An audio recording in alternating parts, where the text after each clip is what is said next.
Scenes may not be suitable for very young audiences. Parental guidance is recommended. Ang programang ito ay naglalabas ng sensitibong eksena at impormasyon. Striktong patnubay at gabay ng magulang ang kailangan. Mula sa programang may malayang opinyon, ang hataw sa komentaryo, walang sinisinong, ang tamaan siguradong malalatayan sa kanyang gulpid gulat na pagbatikos sa mga tiwali at abusadong nanunungkulang sa pamamaraan. Ang mali laging nilalabanan, ang tama ipinaglalaban. Narito na si Ka Julan Sures sa kanyang programang Batikos, Gulpid de Gulat.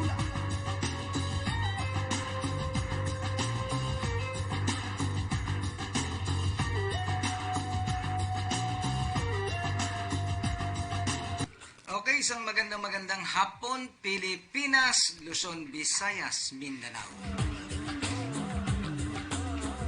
Shoutout mga kababayan, araw po ngayon ng Martes, alas 2 hanggang alas 3 tayo ng hapon sa programang Gulpid de Gulat dito sa Kakampi Online. Shoutout sa ating mga overseas Filipino workers, mga buhay na bayani, mga OFW na nagbibigay tulong, ayuda sa ating bansa. Ito yung mga tunay na bayani tapos nadagdagan pa ng bayani. Mamaya talakayat pag-usapan natin yung mga bayani, hindi si bayani ag bayani ha.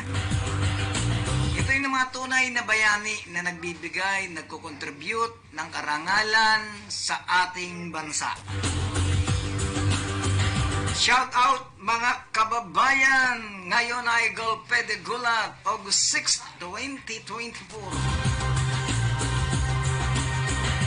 Ay nako no, sana wala nang bagyo. Sana wala nang ulan. Pero okay lang yung ulan, wag lang bagyo. Wag lang si Karina, tapos sasabayan pa ni kumparing Habagat. Patay tayo dyan. Isipin mo, no? Dalawang linggo na, no? Lumipas.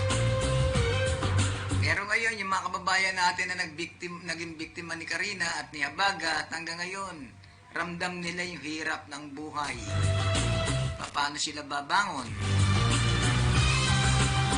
Paano sila makakabawi? Mga ari-ari ang nasira. Mga kabuhayan na ikangay hindi mo malaman, no? Kung paano babangon. Yung iba yan talaga nag-ipon para sa kanilang ikangay magandang kapalaran, magandang kinabukasan. Ayun, sa isang iglap, isang araw lang na mahigit, lalos. Yun ang mahirap, no? Hindi nakapaghanda ang gobyerno ron. Sabi sa zona ni Pangulong Bongbong Marcos, no? Nakahanda na yung mga flood control. Yung mga ginastusan ng 255 billion.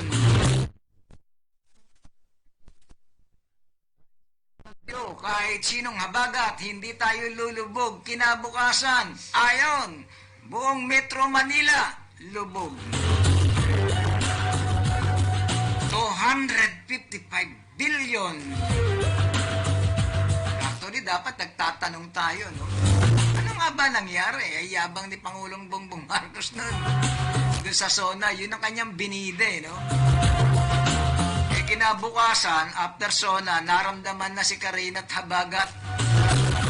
Pagdating ng ikatlong araw, ayon, lubog ang Metro Manila, lubog ang ibang probinsya. Asaan na yung flood control? Nasaan na yung pumping station? Pero wala tayong nalaman na mayroong gumulong ang ulo, no? Kasi ang kalaban ng pumping station na climate change, sabi ni Kajek Ortiz. Sa bagay, no? Ano ba kinalalaman ni climate change sa katarantaduhan, kalokohan, kagaguhan ng ibang nasa gobyerno? Isama na natin yung mga pasaway na nagtatapon ng basura kung saan-saan. Sana yung 255 billion, no, inilagay na lang sa tamang pamamaraan. Meron naman tayong batas sa mga nagtatapon ng basura, di ba? Sa mga bawal na mga lugar na tatapunan ng basura. Meron naman tayong batas sa mga illegal logging, illegal mining. Lahat ng illegal, lagyan ng pondo para yung mga illegal mawala. Ito'y tinatalakay po lang natin ngayon dahil meron pang darating na mga ulan at bagyo't habagat. Nasa kalagitnaan pa lamang tayo ng taon. January, February, March, April, May, June, July, August. October, November, December. May 4 na buwan pa tayong babagyuhin ang Pilipinas. Dapat dyan sa 4 na buwan na yan, handa na ang gobyerno.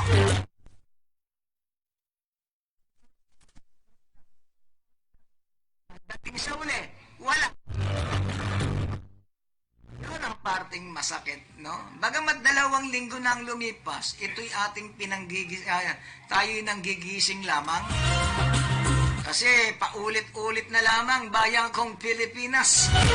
Kapag may bagyo, kapag may habagat, lubog lagi ang Pilipinas. Okay lang lumubog eh.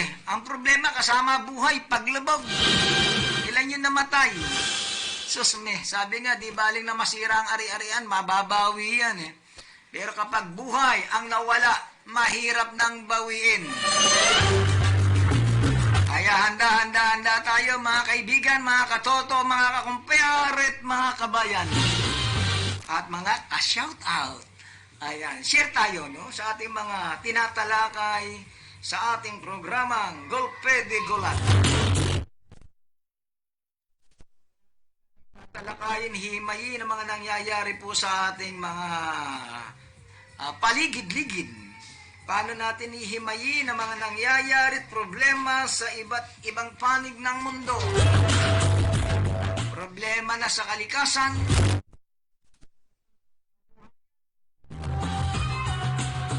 Susme, bayan kong Pilipinas. Sabi nga, gising, gising, at tayo'y manggigising.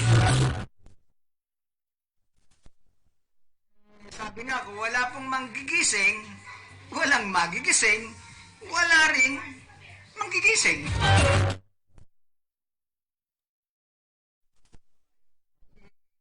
Ika nga, yung mga gustong makihalo sa ating programa rito sa Golpe de Golat, sali kayo ha.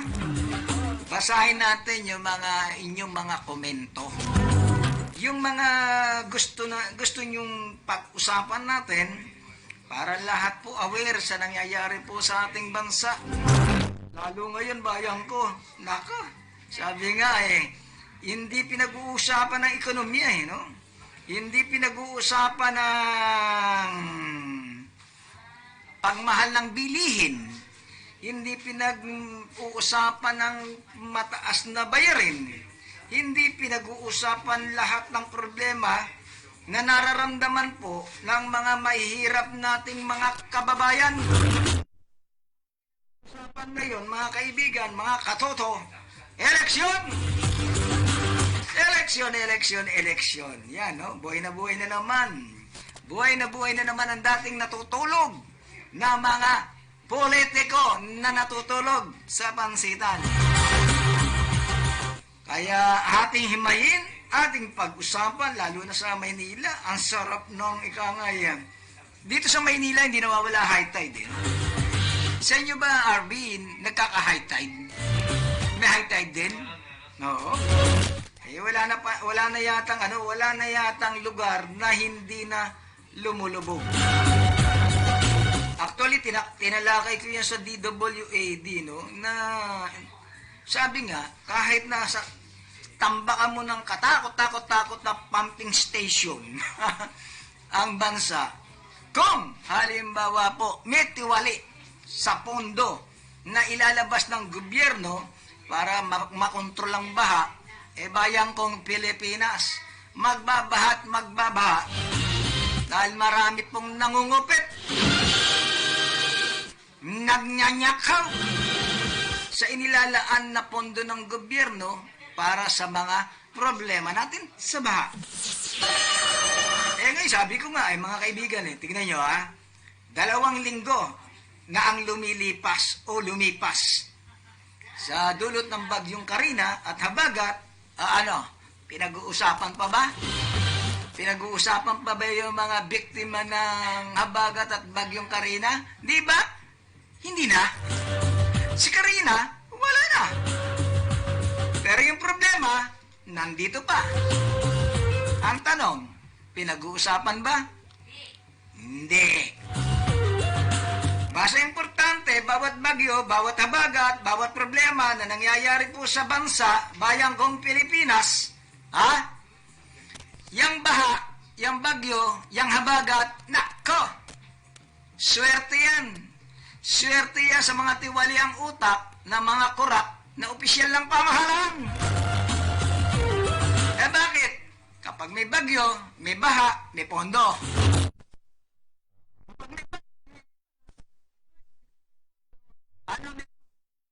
Manyanya.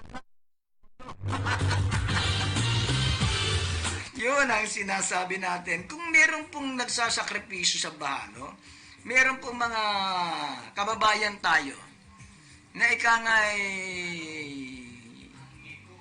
biktima ng mga kalamidad. Ang kalamidad, mga kababayan, dito sa Pilipinas, pinagkakaperahan.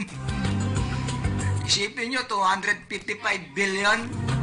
255 billion, hindi mo malaman kung saan napunta ang nasabing pondo. Hindi mo nalalaman kung saan napunta. Walang gumulong na ulo.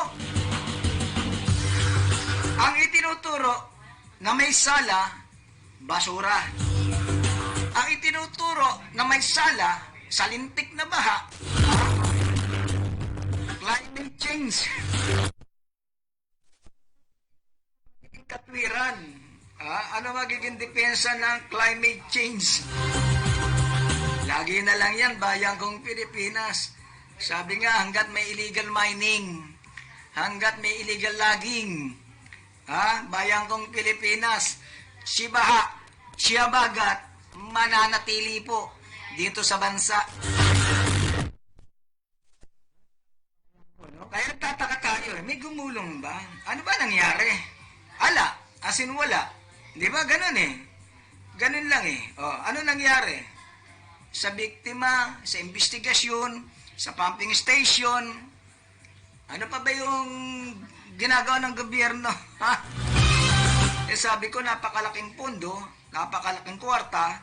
Ang tanong lamang po natin, mga kababayan, dapat po ilagay sa tama. Lagyan mo ng pondo.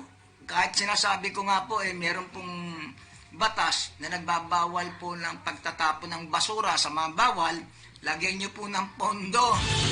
Hulihin nyo mga pasaway na nagtatapon ng basura kung saan-saan. Sabi ko nga mga kaibigan dito sa Maynila, hindi lang sa Maynila palagay ko sa buong Pilipinas yata ay pinatutupad yung nabubulok, di nabubulok, at nabubulok. Ang tanong, yan po ba'y nasusunod? Yan po ba'y naipatutupad? Yan po ba'y nagagawa? Kung nagagawa yan, wala tayong baha. Hindi ba nakita natin ng mga lumutang po sa baha nung bagyong Karina kasama si Habagat? Ano lumutang? Basura. Ibig sabihin, bayan ko, yung segregation ng basura, lawang silbi. Bakit hindi niyo gawin yung batas na nagbibigay parusa sa mga nagtatapon ng basura sa mga hindi dapat pagtapunan, gaya ng ilog, hindi ba? Gaya ng mga kanal. Yan ba dapat tapunan ng kung ano-ano pong basura? Hindi ba? Kasi kapag wala pong nagtapon ng basura at walang basura, wala pong bara. Sabi nga, simple mathematics, 1 plus 1 equals 12. Yung ba hindi nyo pang maintindihan? Kaya nga mga kaibigan, sabi nga po, lagyan ng pangil. Hindi tayo rito puro wento, wala namang benta. Kaya nga mga kaibigan, siguro, no? Sino ba ipapalit natin? Karapat, dapat sa gobyerno. Lalo ngayon, bayan ko. Ha? Sa isang taon, eleksyon. Magpapalit tayo ng senador. 12 senador yan, siyempre. Sana pag pumili tayo ng senador, mga kaibigan, pumili tayo na may utak. O siguro kahit wala ng utak, basta may pagmamahal at malasakit sa bayan, okay na yan. Pero yung wala ng utak, magnanakaw pat kurap, anak ng kulani, huwag na kayong bumoto. Kasi, ang eleksyon bayan ko, no, sabi nga, ang kwalifikasyon napakababaw di ba? Ang alam ko po, sa kakandidato, simple lang Kasi yun lang ang hinihingi po ng batas. Pag ikaw ay tatakbo, ano man larangan ng politikang iyong pasukin, simple lang. Ikaw ay Pilipino, hindi ka insik. Hindi ka si Mayor Alice Go. Simple lang. Ikaw ay purong Pilipino, nakakabasa at nakakasulat. Di ba? Simple lang Nakakabasa at nakakasulat at nasa tamang edad. At walang criminal record. Di ba? Yun lang Yun lang ang inihingi ng ikangay kwalifikasyon. Hindi na sinasite doon sa Certificate of Candidacy mo kapag nag-file ka ng kayong kandidatura. Wala ron. Ikaw ba'y abogado? Ikaw ba'y ininyero? Ikaw ba'y arkitektok? Ikaw ba'y arkitekto? Ikaw ba'y nakatapos ng kolehiyo? Wala yun, bayang kong Pilipinas. Kaya nangyari, mga kaibigan, mga kababayan, tignan nyo po ang ating Senado.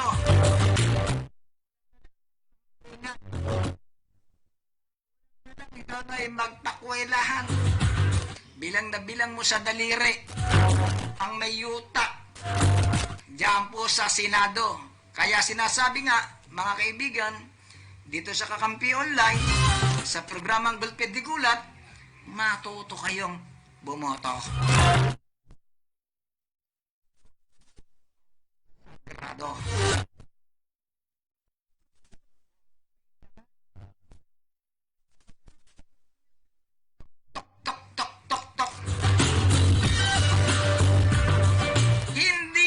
Pagboto kung bibigyan kayo ng 5 piso.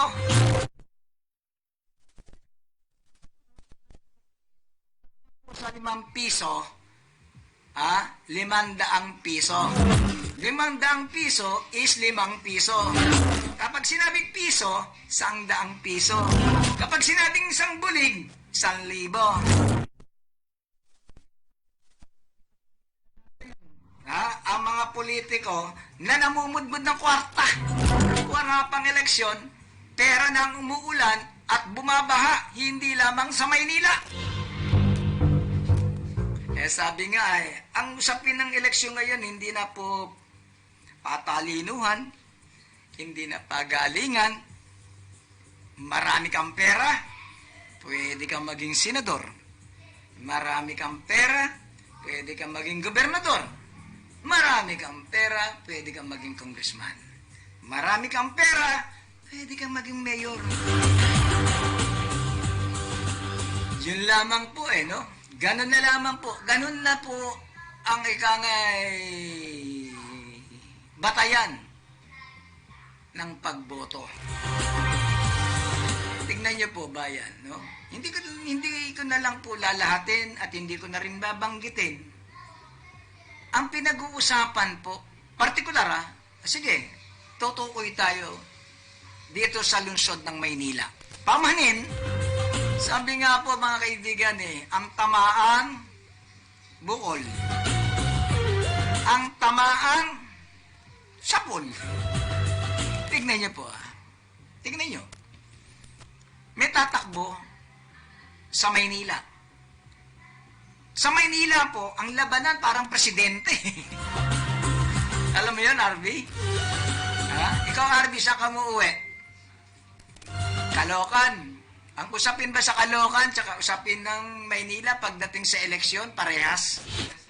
Parehas lang. May namimigay, may namumudmud, may nagre-regalo. Wow! Ganon din.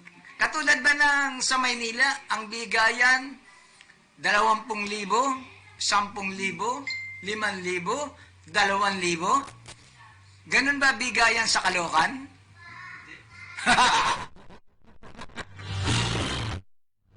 Hindi daw, sinabi ni Arby. Taga-Caloocan po siya. Itong aming IT rito sa Kakampi Online. Oh, iba sa Maynila. Ha? Sa Maynila po, high tide. High tide sa Maynila. Laging lubog. Ha? Kasi pag ganitong August, mga kaibigan, buwan ng August, July, August, high tide po, tumataas yung tubig.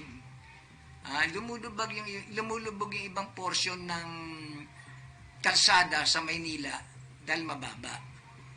No, high tide po.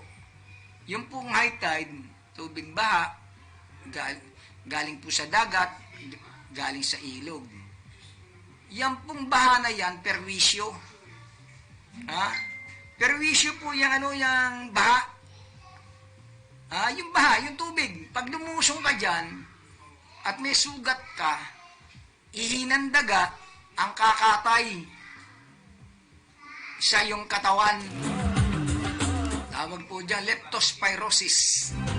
Ihinang daga. Pag ikaw may sugat, lumusong ka sa tubig, perwisyo, sakit, sira ang iyong bato, sira ang iyong katawan. Ikaw ay maninilaw, masisira ang atay mo. Dulot yan ng ihinang daga, yung leptospirosis. Perwisyo po yung baha na yan. Ano pa? Ano pa dulot ng baha? Yung high tide na yan. Perwisyo, galis, alipunga. Yan. Yan po yung perwisyong baha. Yung bang baha ng pera? Perwisyo kaya yun, Arby? Ha? Yung babahat o ulan ng pera sa yung barangay at magkakabigayan ng 20,000, 10,000, 5,000, 2,000. Aba, hindi po perwisyo yan. High tide sa pera yan. Lahat po masaya. Shout out kay Karen Toto Marcelo na nanonood po rito sa ating programang Kakampi Online. Pwede kayo makihalo, pwede kayo magbigay ng komento na pwede nating talakayin, pwede nating basahin. Yung mga isyong ating pinag-uusapan. Ito'y baha pa lamang dulot ng bagyong Karina. Ito sinasabi ko, mga kaibigan, dito po nakakalungkot. Alam niyo po ang kinalulungkot po natin sa mga matitinong botante. Yung naghahanap ng pagbabago at maayos na lipunan. Yun po ang hinahanap nila, progreso, programa, pag-unlad, pagbabago ng sistema ng isang komunidad. No? Yun po yung titignan Doon po dapat nakapokus ang ating mga boboto. Iba po usapan po, bayan ko Tingnan niyo po kinurap yung utak ng mga tao na boboto. Kita niyo ang usapan. Kung sino malaking magbigay, yun po ang kanilang iboboto. Bidding ang nangyari, mga kaibigan, mga kabutante. Luzon, Visayas, Mindanao. Ang pagboto po, bayan, dapat ilalatag mo ang programa, ang iyong ikangay plataforma de gobyerno. Di ba? Dapat ganun Kung ano yung maggagawin mo, kung ano yung aayusin mo, kung ano mga sistema ng pagbabago, pag-unlad, etc., etc., yun ang ilalatag mo sa taong bayan, sa mga taong boboto. Pero bayan ko, sa bagay, naiintindihan ko naman, kahit mali, kapag ikaw ay nagpatawag at wala kang ibibigay, hindi ka pupuntahan. Walang nakikinig sa'yo. Magdadaldal ka dyan hanggang gusto mo. Walang pupunta sa'yo kasi wala ka namang ibibigay. O sige, pinuntahan ka ng isang beses. Hindi ka nagbigay. Sa susunod, hindi ka napupuntahan. Bakit? Wala kang binigay. Yan po yung sistema ngayon. Nakorap na rin po ang utak ng mga taong boboto. Kaya usapin, hindi na po yung programa, hindi na yung progreso, hindi na yung nagawa, hindi na yung gagawin. Ang pinag-uusapan, magkano ang iyong ibibigay. Hindi na masabi nga po yung mga nagbibigay, no? Senador ka man, presidente ka man, vice president ka man, gobernador ka man, kung ano man ang iyong posisyon na tatakbuhin, hindi na yung gagawin mo ang pag-uusapan. Kailangan meron kang ibibigay. Bayaran mo ko, ibaboto kita. Huwag mo kong bayaran, manigas ka. Ganon, di ba? Siguro mga kaibigan, kung ganyan ang magiging mentalidad ng ating mga kababayan pagdating ng botohan, Sus Mariones, dapat wala na pong eleksyon.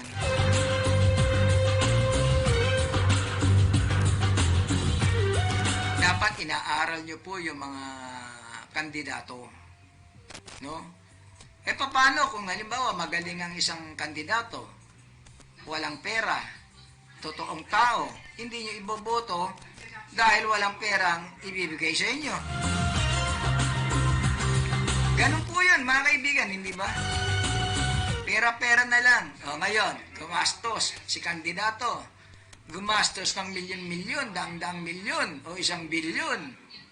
Hindi naman tarantado si kandidato na kapag nanalo, hindi babawi sa perang ibinigay sa inyo. Di ba? Ganun eh. Namuhunan ka. Siyempre kapag namuhunan ka, dapat yung puhunan mo mabalik. Ang problema mga kaibigan, hindi lang puhunan ang ibabalik, pati tubo, kasama.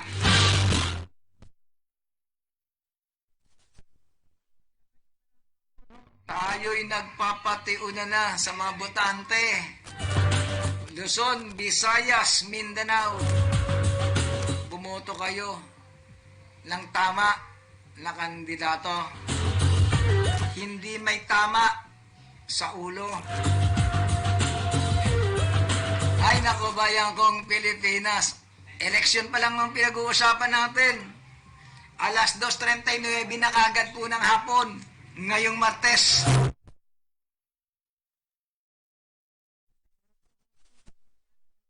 Eleksyon, hindi ba? Medyo iwas tayo ng konti.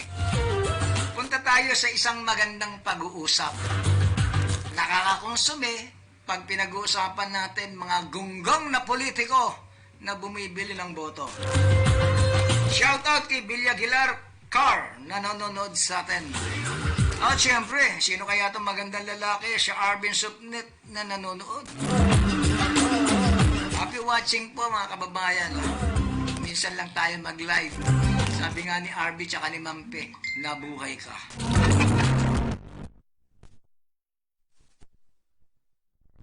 Okay, sige no, bayan ko. Di na po bago yan, Sir June, mga bobotante kasi may kasalanan din. Tama nga naman, no? Tapos magsisisi, no? Binoto ko ito, tapos ganito lang pala gagawin dito. Walang silbi, magnanakaw lang. Puro papogi, puro pakyut. Binoto ko.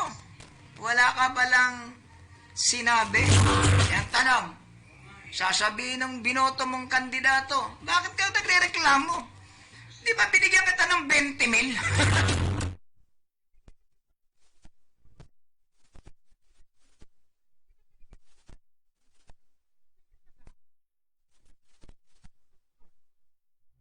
Ano ka? Ano tawag, di ba? Walang bawi, di ba? Wala, hindi ba? Sabi nga ni Bilya Aguilar, mga botante kasi, ang problema kasi bayan, no? Hindi naman lahat bobotante. Marami pong matinong bumoboto. Ang problema po, mas marami pong bobotante kaysa sa matinong botante.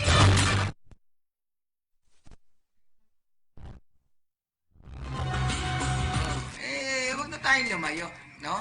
Sabi nga dito sa pagboto mo, karapatan, dangal mo, bayan mo, ang dala mo. Kaya nga po, binigyan tayo ng, hindi ba binigyan tayo ng utak? Binigyan tayo ng paa. Hindi natin ginagamit ang ating talampakan sa pag-iisip. Hindi natin ginagamit ang paa para mag-isip. Ang ginagamit natin, utak.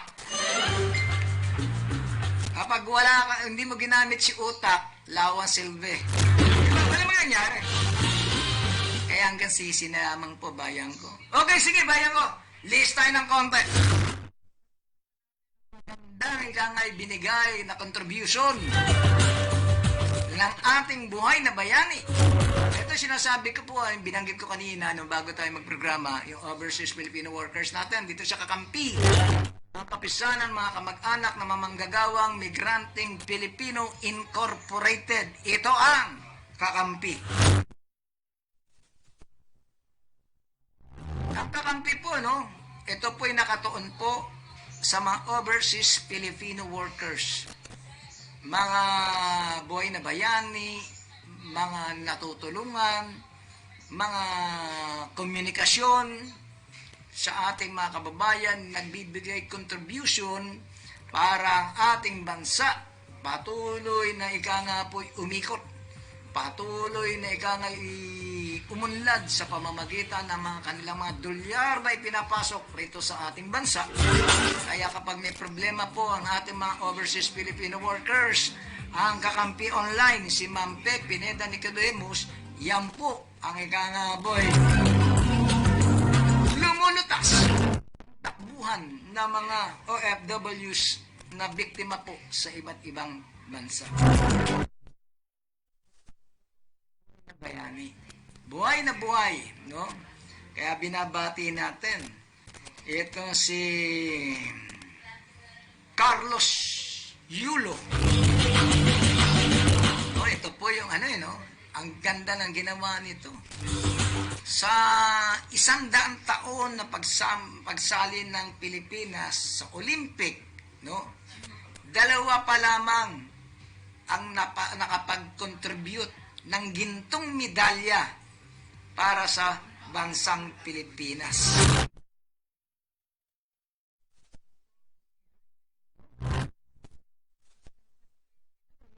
Weightlifter to Ito yung bumubuhat ng mabibigat na bakal na babae. Tapos ito naman si Diaz ang apelyido nito, di ba? Mas maganda, may picture ka ba ng dalawa nito? Si Heidelin tsaka si Carlos Yulo. Tignan mo. Mas maganda to, talakayin natin ng konti. Dahil sumasaludo tayo. Dito muna kay Carlos Yulo, no? Isipin nyo, 24 years old siya ngayon, no?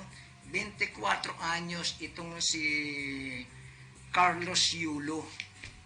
Nangarap siya, ito'y taga Maynila to, bayan, kaya mayabang po Maynila ngayon. May bayani ang Maynila. Sa katauhan ni Carlos Yulo. Alam niyo, maganda ang kwento ng buhay nitong batang to, no? Bata pa lang nangarap na no? Ang sarap nung kapag halimbawa po, may pangarap ka sa buhay mo na gusto mong marating, no? Napakahirap nun. Nangarap pa ng 12 years old na gusto mo makakuha ng ginto. O ngayon ang edad ni Carlos Yulo, 24 anyos. Nangarap siya ng 12, natupad niya ng 24. So kalahati ng kanyang buhay, kalahati ng kanyang taon, no? Na ngayon po'y kanyang ikangay tinatamasa. Napakasarap damhin nun, bayan. sabi nga, hindi po biro yung kanyang pinagdaanan. No? Kasi pinanonood ko eh. Pinanonood ko yung buhay, talambuhay, kasaysayan ng buhay ni Carlos Yulo. Ngayon mga kaibigan, sabi nga nung bata pa lang, sabi nga, 3 taon pa lang, 7 taon, nagtatatumbling na eh. Produkto ng Maynila to, ng Malate, Maynila. Tapos may palaruan dyan sa malapit sa Manila Zoo. Meron po dyan ng mga palaruang pambata. No, nakikita niya maraming nagsisisirko, no, na nagji-gymnastic, ginagaya niya. No? Ginagaya niya. Hanggang nakita siya ng lolo niya. No, yung lolo niya, kinonsinti yung kanyang yung kanyang bisyo. Hindi bisyo hindi bawal na bisyo Kinonsinti yung kanyang pangarap. Dinala siya sa mga karapat-dapat na tumulong sa kanya para maging isang mahusay siyang atleta. Bata pa lamang, no? Nakakakuha na siya ng mga medalya. Medalya ng karangalan, no? Napakasimple, sabi nga, magkaroon ka lang ng isang trophy, sabi nga, isang karangalan na yun, di ba? Kasi yung pinagsisikapan mo, nagkakaroon po ng silbi. No, nagkakaroon ng buhay. Kaya very aggressive ka ron. Inspirado kang gumalaw para makamit mo yung yung pangarap mo. Ayan siya, no? Si Carlos Yulo. Sa edad niya 24 anyos. Sabi nga, hindi biro ang pinagdaanan nitong batang ito. Hindi biro para maging Olympic gold medalist ka. Ilan yung bansang nakalaban mo? Buong mundo, may kanya-kanyang representative, buong bansa. Iba't ibang bansa, may magagaling na representative sa bawat larangan ng palaro. Hindi ba? May judo, may karate, etc., etc. Hanggang itong larangan ni Carlos Yulo. Ilan yung kinalaban niya? Hindi ba? Hindi basta-basta, napakalit ng Pilipinas, ihahanay mo sa USA, di ba? Ihahanay mo sa malalaking bansa, di ba? Na ang mga atleta inaalagaan, di ba? Tapos itong si Carlos Yulo, nandito po sa maliit na bansa na maraming korap na opisyal ng gobyerno. Kaya tanong bayan ko, nung tinatahak ni Yulo ang kanyang pangarap, nandun ba ang gobyerno? Andun ba'y naniniwala sa kanya na matutupad niya yung kanyang pangarap? Na magkaroon ng ginto, hindi basta ginto. 2 ginto ang nakuha nitong batang ito, bayan, kaya nga sobra saludo natin no? Sabi nga sa kabila ng maraming katarantaduhan, kalokohan na nangyayari po sa ating bansa, may sumisibol na pilit nga'y inaahon sa pangit na imahe ng Pilipinas sa pamamagitan ng isang ganitong atleta. Binibigyan niya pa rin ng karangalan ng bansa sa kabila ng nga'y may mga bastos na opisyal ng gobyerno. Hindi ba? Sabi nga, katapos-tapos lang na nakaraang administrasyon, puro kahiyan ang ginawa sa bansa, hindi ba? Saka ka nakakita, leader ng bansa, nagmumura. Kung ano pinagsasabi. Eto, buti na lang kahit paano nakabawi tayo sa pamamagitan nitong si Carlos Yulo. Hindi ba? Ito, isang karangalan to, bayan, nabura yung lintik na bungangalok makapagmura, PI, hindi ba? Presidente ka, nagmumura ka. Karangalan ng bansa, dangal ng bansa ang dala mo. Magmumura ka, minumura mo yung dapat yung mga gusto mong murahin. Eto po, bawi tayo rito. Sabi nga, kulang ang pa-premyo rito, no? Sabi nga, nabuhay ang Pilipinas sa pamamagitan ni Yulo. Ni Heidelin Diaz. Di ba? Si Heidelin Diaz, medyo di ba? Yaya, no? Isa pang nagbigay ng ng karangalan sa bansa. Inabot nito si Duterte, di ba? Yung kanyang karangalan, medyo ika nga nasabay sa panahon ni Duterte. Puro mura puro PI maririnig mo, no? Pero may mga bayanin tulad nitong si Heidelin Diaz, ni Carlos Yulo na pilit inaangat ang ating bansa sa pamamagitan ng kanilang munting ika nga po kontribusyon. Tingnan nyo ba yan? Sabi nga talagang kikilabutan ka no? Meron pa tayo, di ba? Tatlo pa yung atleta natin na lumalabas sa ginto, no? Meron pa tayong sa boxing, no? Meron pa tayo, tapos si Obiya ba yun? Meron pa tayo, tatlo pa yung alam kung atleta natin. Sana makakuha pa rin ng ginto. Ito sinasabi natin, nakakakilabot, no? Yung pinagdaanan nitong batang ito. Nangarap siya sa sa kanya sa edad niyan 12 years old. May nagtanong sa kanya, ano ba gusto mo? Ano gusto mo makuha? Gusto ko magkaginto. Ayan, no? Gusto niya magkaginto. Hindi gintong ipin, ha? Ginto. Oh, gusto makaginto. Gusto mo, di bumili ka sa arangke, ginto. Hindi yun, Gusto niya magkaginto dahil gusto niya yung kanyang ambisyon, yung kanyang kakayanan bilang isang manlalaro, isang atleta. Nakuha, no? Nakuha. From 12 years old to 24 years old, nakuha niya yun, no? Nakuha niya. Napaka saludo tayo ron. Saludo tayo. Wala tayong masasabi. Kaya yung mga papremyo, lalaki, di ba? Kasi sa isang ginto, yata 10 million, di ba? Ang ibibigay ng ng gobyerno, 10 million. 2 ginto. De 20 million. Tapos may nagbigay pa ng condominium sa kanya. Ang halaga yata ng condominium 30 million o 25 million. Free yun, ha? Free. Tapos meron pang paningit na 3 million. Tapos nagbigay ang Kongreso 6 million. Nagbigay pa ibang mga institusyon, no? Hinihintay ko si Pacquiao, Baka si Pacquiao magbigay din, no? Kasi marami, sabi nga, itong kabayanihan itong si Carlos Yulo, maraming sasakay dito. Politiko na gagamitin si Yulo. Sana naman, no, yung naambag na karangalan ni Carlos Yulo sa ating bansa, yung mga sasakay ditong politiko, sana maging totoo, hindi ba?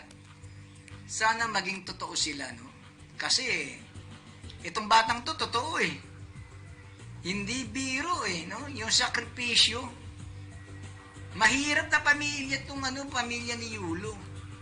Mahirap, no? Hindi siya galing sa pamilyang may kaya para sustentuhan yung kanyang yung kanyang hilig, no? Sa sports. Bayan, sabi nga, eto po yun, nakuha niya no? Sabi nga, may sunod-sunod pa to, sunod-sunod pa. Sana yung 3 naiiwan, no? Makakuha pa rin ng ginto. Para naman po, mag-iba yung image ng ng bansa. Kasi pag sinabi mong imahe ng Pilipinas, bayan ko, pangit, no? Hindi ba? Pag sinabi mong Pilipinas, corrupt. Politiko, corrupt. Dito naman medyo mabago image ng Pilipinas. Ang galing ng Pilipinas. Ang galing ng atleta ng Pilipinas. May disiplina, may galing, may husay, may talino. Pag pinasok po naman politikong gunggong nito, nakabayan ko. Wasak! Pero bayan, no? Kung mayroong saya, may lungkot. Yan, binanggit natin yung saya. No? Yung pangarap na tupad. Pero sabi nga, hindi basta yung tinahak na pangarap nitong batang ito. May problema sa pamilya, no? May problema. Buwan loob, Sa kabila nung meron silang sigalot ng kanyang nanay, di ba? Kasi yung tatay niya, suportado siya, di ba? Pero yung nanay, alam niyo, may kasabihan, no? Ito, gamitin natin itong kasabihan na to. Ang nanay, kaya magsakripisyo, kayang magtiis para sa anak. Hindi ba?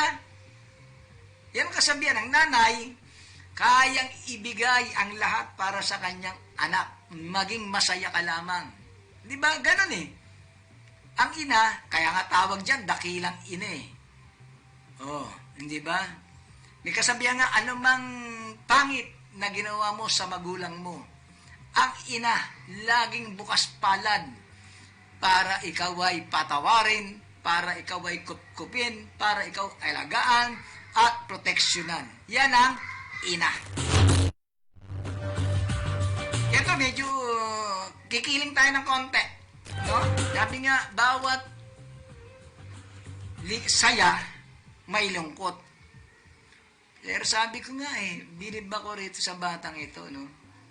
Siguro kung iba-iba itong atletang ito, sira na to, wasak to, sigurado. Kasi madadala niya yung problema Madadala niya. Ang kailangan ng bata, ni Yulo, suporta. Hindi ba? Kung hindi, ito nga si Yulo, hindi natin kaano-ano Hindi ba? Kababayan lang natin ito, hindi ba? Pero maraming nagdarasal na siya'y manalo. Hindi dahil sa premyo, no? Hindi dahil sa premyo. Kaya tayo nagdarasal na siya'y manalo, ang dala niya, karangalan ng bansang Pilipinas. Doon tayo, wala tayo doon sa papremyo. Pangalawa na lang yung papremyo, para sa kanya yon, para kay Yulo yon. Pero ang ating panalangin na manalo siya, no? Ang dala niya, bansang Pilipinas na babago sa imahe ng ating bansa. Yun mga kaibigan, hindi ba? Kung tayo hindi natin kaano-ano, ipinagdarasal, no? Pinagsisigawan natin, manalo ka, Yulo, para sa bayan, para sa bansa. Hindi ba? Kapag nakuha mo na yung panalong yan, ayan, masaya ka na. Masaya kami para sa'yo dahil natupad mo ang pangarap mo. Bukod siya natupad mo ang pangarap mo, marami ka pang premyo. Pero ang nakakalungkot na bagay, sa isang tabi, may lungkot. Mismong nanay mo na kailangan ng suporta mo, di ba parang gano'n Nanay mo na kailangan ng suporta mo, nananalangin na ikaw ay matalo. Di ba? Para sa isang anak na nakikipaglaban, hindi para sa kanyang pamilya, hindi rin para sa kanyang sarili, kundi para sa kanyang bansa, nagsisikap na manalo, makakuha ng kampyonato. Pagkatapos, mismong nanay mo ang nagsasabi, sana huwag kang manalo. Sana ang manalo, atleta ng Japan. Gusto pa pala makapili ngayon. Alam ko makapili, nasa gobyerno Hindi ba? Ito, sasabihin dapat atleta ng Japan ang nanalo, hindi si Yulo. Masakit po yun, bayan ko, di ba? Pangit yun.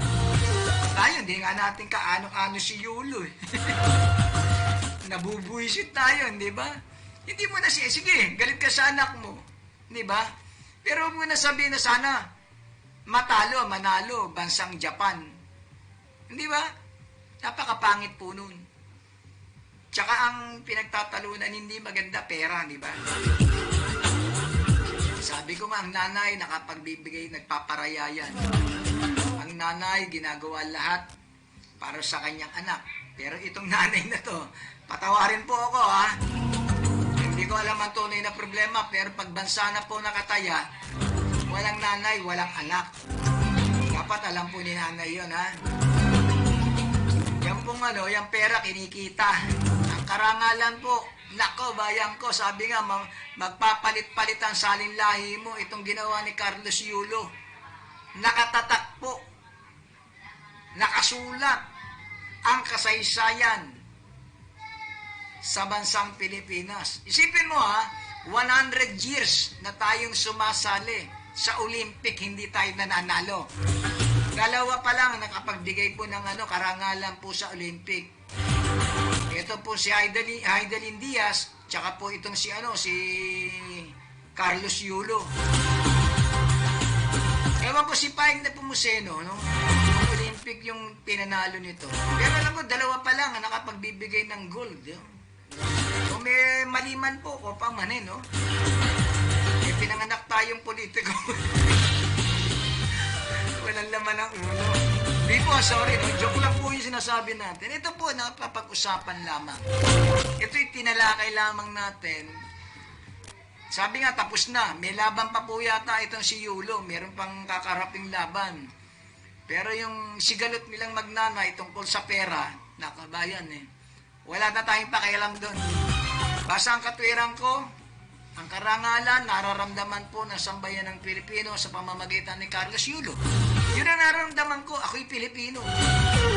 Kaya nung mag-report ako kay Mampi kahapon mula sa lungsod ng Maynila, ako ay isang Pilipino, nag-uulat sa Kakampi online balitang halian.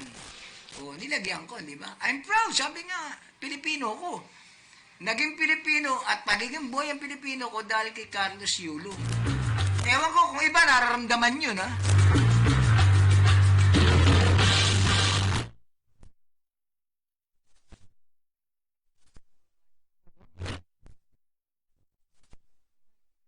ng kapamilya o ina. Ayan. Eto po yun, bayan ko. Ilang minuto pa tayo, RV? Wala na? Ang bilis, no?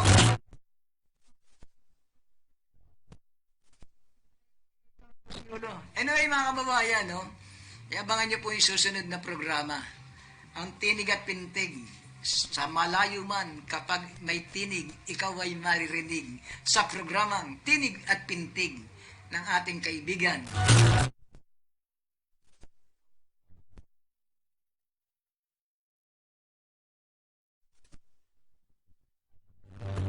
Okay mga babayan, ito po yung kaibigan ka-shoutout ka June Ansures. Mula sa programang May Malayang Opinyon, ang hataw sa komentaryo, walang sinisino, ang tamaan siguradong malalatayang sa kanyang gulpid de gulat na pagbatikos sa mga tuwali at abusadong nanunungkulang sa pamaman. Ang mali laging nilalabanan, ang tama